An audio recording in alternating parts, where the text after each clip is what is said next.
Okay, so the next video is a Nigerian man calls out police officer for not using his seat belt. So apparently the police officer was driving, making a video, and it was not on his seat belt. So let's have the video on the screen and come back for analysis.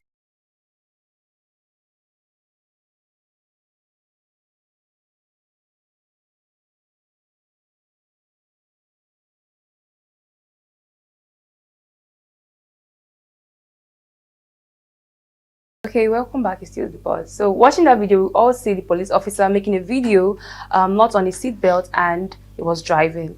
So Matthew, my question is, should police officers be held accountable for breaking the traffic law? And is there any way that we could ensure that law enforcers also obey the law? Thank you. The issue is whether you're an enforcer of the law, whether you are ordinary Nigerian. The law is not a respect of anyone. The law is meant to be obeyed. Yeah. It's supposed to be sacrosanct. That's why it's the law. So it is irrespective of your status as an individual. You are supposed to obey the law. But it's only in Nigeria you see people who are above the law. Yeah. I'll give you an instance. I know Buhari is no more. When Buhari won an election in 2015, before he was sworn in, while he moved around Abuja, he was asking his drivers to obey the law, the traffic law. But as soon as he was sworn in, all that was not observed. But I understand that the Nigerian president is going anywhere, they shut down the road anyway. But the point I'm trying to make is, beyond the president, we have so many individuals in Nigeria who naturally will not obey the law. Yeah. And if you want to enforce it, they can even make you lose your job. It's like that because in Nigeria, we have strong individuals instead of strong institutions. Yeah. That's why President Abner advocating that let police personnel who are on duty, let us make a law to ensure that they must be on body cam while they're on duty. Yeah. So that each time they do anything that is wrong, someone will be in a remote office seeing what they are doing, because we are at the end of the technology. Well, there is nothing that permits you as a police officer to violate the law and go free with it. Sure. He that must come to equity must come with clean hand. So you that are a police officer, you must, of course, live with the example. I think a police officer who violates the law should even have a stricter punishment. Because you are the one that's supposed to show the people the example. So whether you're a police officer, a military personnel, no matter your status, you are supposed to submit yourself to the law. Yes. Okay, so let's quickly have Comrade react to this before we close the show. Comrade, you heard what's going on. And of course, we know him is I think in Edo State, I can't remember correctly, but he's always out on Twitter and ready to respond to people when it comes to law and order. And right there, he was breaking the law. And of course, people came out for him stating that he should not just be arrested, but probably do uniform, because he responded to that person's tweet when the person was trying to point out that he was breaking the law, and he was like, man, a Nigerian man just has to enjoy himself, has to flex. He was more like he didn't care about what the Twitter handler was actually stating out from that video. So, but what do you think should be done at this point, Comrade?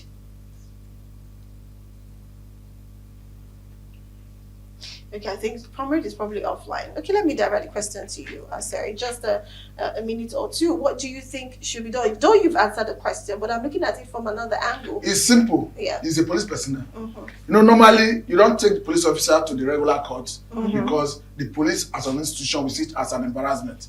First of all, you have to court-martial that person. That person, yeah. Once the person is court-martialed, in some cases the person will be dismissed, depending on the nature of the infraction. So once dismissed, handed over to police as well for investigation and prosecution. But I don't think this will warrant perhaps court-martialing and dismissal. Okay. But police equally have an internal discipline mechanism. I think that should apply. And this will act as a deterrent to others. Okay, well, the only reason why I feel like maybe what some of the Nigerians are saying is what they should do, because I feel like as they called him out, there should be a form of, you know, how will I put it? like feeling bad that okay, you're breaking the law. Yeah, remorse. Thank you for the good one. Now, but there was no remorse. There was more like it was more like I'm vibe. It was.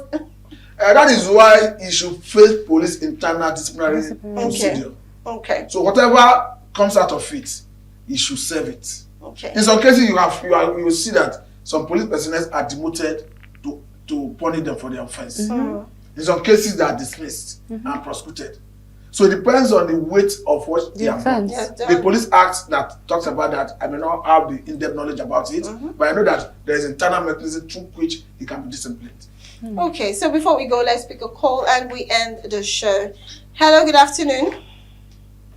Hello, good afternoon. Good afternoon, sir. What's your name and where are you calling from, sir? Femi on the line. I'm calling from Ayobo. Ayobo, great, sir. So we would like to hear what you have to say. Yes, I actually want to react to the issue of the last mile officer that passes you into the BRT lane. Okay. And on the other side, you find officers that will apprehend you. It is more of a norm. It is more of a norm in Nigeria, and it is deliberate. It's a means of extortion. At the other end, when they apprehend you, you now have to part with something for you to get the right of the way. And after that is done, both those that passed you in and those that apprehended you, they share the proceeds. So it's not an issue of error. It's a deliberate thing. Now, I've also heard of a situation where there is a signboard of a one-way, and the last mile official covered it. You drove into that particular place. Others apprehend you. They brought you back.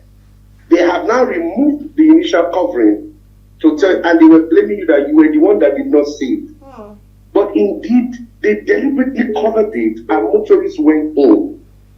So we should also look into our recruitment process and let them be more stringent measures and disciplinary measures against such officials. Because you cannot have an act, the police act, the last man disciplinary team giving a very light form of discipline to the officials. But when it comes to the Nigerian citizen, you now bring out the ask and you match it them down. It's wrong. Especially when these things are deliberate for extortion. So the issue of saying that the motorists that get stuck in between should stand their ground. Stand their ground before who? The first thing is they impound all those vehicles. By the time you're coming, you are coming at different timings. So you cannot form a team to fight it. And even the officials, they know themselves that these things are ways they use. So it's not something that it's new, but it's a tradition of extortion.